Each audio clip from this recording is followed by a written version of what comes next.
के नेकी ना कबो भुलाइब, जब ले जियब गुण ला भर के गाइब। तो कर चलते समस्या हमर हल हो गई। पिता कटल सियार पिता बनले भतार, प्यार कइल सफल हो गई। कि पिता कटल सियार पिता बनले भतार, प्यार कइल सफल हो गई।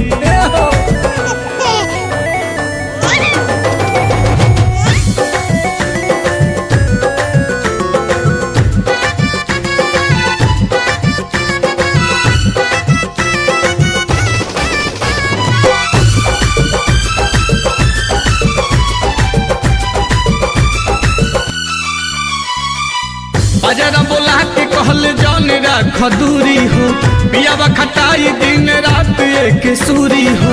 चूल्हा चौकी संग ले लगायान कटनी पीटनी के, उखियो हरियो में घुमल बा जरूरी हो।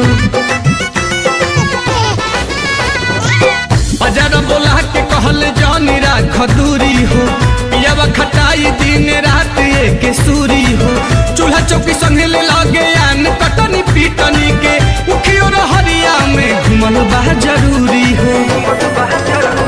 नैहर में सिखबू तो ससुरा में टिकबू, ओतने भेटाई माजा जतने परिकबू। सच सुर हुआ ना ओकर कहल हो गई। पिता कटल सियार पिता बनले भतार, प्यार कइल सफल हो गई। पिता कटल सियार पिता बनले भतार, प्यार कइल सफल हो गई।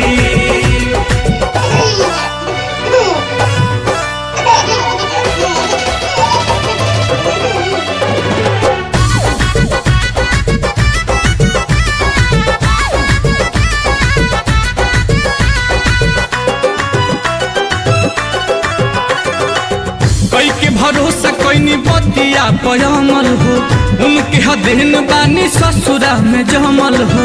एक एक चीज सुगायस ओ सिखवल, कई के ट्रेंड हमके भेजले नील कमल हो।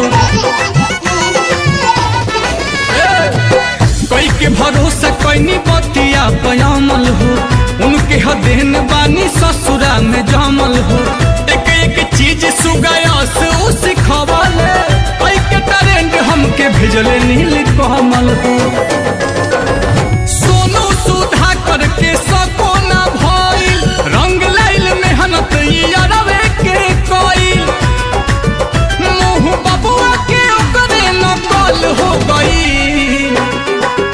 पिता कटल सियार पिता बनले भतार, प्यार कइल सफल हो गई।